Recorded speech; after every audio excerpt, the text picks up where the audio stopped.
피붕이 생각입니다. 코스피 1만 갈 수 있을까요? 저는 갈 수 있다고 생각합니다. 비록 오늘 떡락하고 있지만 말이죠. 오늘 영상은 이게 맞다 틀리다를 이야기하는 게 아니라 조금 다른 관점에서 이야기를 해보려고 합니다. 누구나 감각적으로 주가에 대해 예측하고 틀릴 수 있다는 건 알고 있죠. 근데 이런 생각이 듭니다. 소위 전문가라 불리는 사람들이 과연 우리보다 더 정확할까요? 막상 들여다보면 꼭 그렇지 않다라는 생각이 듭니다. 제가 평소에 보는 몇몇 채널들이 있는데요. 전인구, 김영희, 홍춘욱, 제파, 김광석 등 주가나 경제를 이야기하는 사람들의 전망을 보면 결과적으로 맞는 경우도 있고 틀리는 경우들이 있습니다. 정확히 보면 반반에 가깝다라는 느낌도 받고요. 그런데 잠깐, 전인구라고요. 전인구는 하면 반대로 하면 성공한다라는 설이 있는 유명 유튜버이기 때문에 정말 잘 들여다 봐야 되는데 제 생각에는 예전에는 좀 틀렸을지 모르겠는데 최근에는 실제로 맞는 것도 꽤 많고 그다음에 분석 자체는 잘 하는 것 같더라고요. 그래서 자연스럽게 이런 생각으로 이어졌습니다. 요즘 보면 증권사 리포트나 유튜브에서 특정 종목을 추천하는 경우가 많아요.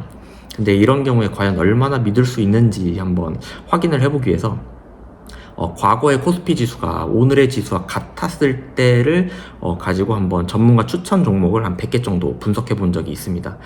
대략 100개 정도를 봤었고 결과는 오른 것도 있고 내린 것도 있고 뚜렷한 일관성은 보이지 않더라고요. 그리고 되게 놀라웠던 게 대략적으로 한 50대 50 정도로 오른 거 반, 내린 거 반 정도로 이렇게 되더라고요.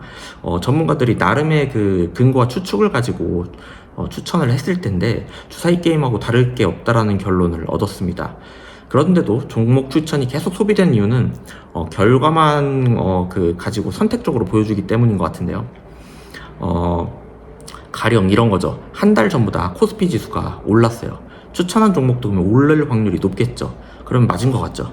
근데 반대로 코스피 지수가 내려갔으면 추천한 종목도 내려갔을 때는 그때 이렇게 얘기해요. 시장이 안 좋았다. 여기서 하나 더 생각을 해볼 부분이 있는 것 같아요. 보통 사람들은 개별 종목을 하는 이유가 지수 ETF는 수익률이 낮다고 생각하기 때문인데 이 말은 맞긴 한데 반대로 ETF도 레버리지를 활용을 하면 생각보다 수익률이 나쁘지 않은 것 같아요. 레버리지라고 하는 건 ETF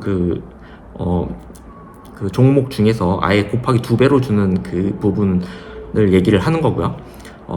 신용이나 미수 그런 거를 얘기하는 건 아닙니다. 그리고 이게 생각보다 수익률이 나쁘지가 않아요. 이제 작년 저점을 기준으로 해서 지금 코스피가 꽤 많이 올랐는데 레버리지를 가지고 기준했을 때는 거의 한 10배 정도 올랐더라고요. 결국 중요한 건 어떤 종목을 갖고 있고 한 것보다도 어떤 시장에 내가 지금 어떤 방식으로 참여하고 있느냐가 중요하다는 생각이 듭니다. 그다음에 여기서 마지막으로 하나 더 생각해 본 게 있습니다. 최근에 코스피가 또 올해만 해도 한 80% 정도도 올랐더라고요. 요즘 다들 돈 번 것처럼 얘기하잖아요. 근데 정말 돈 번 거 맞나요? 이제 중요한 질문은 이거라고 생각을 합니다.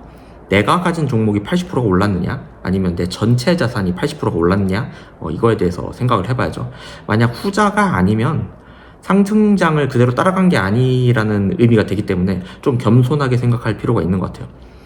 물론 저도 80%의 상승을 그대로 따라가지 못했고요. 말하다 보니 좀 겸손해지네요.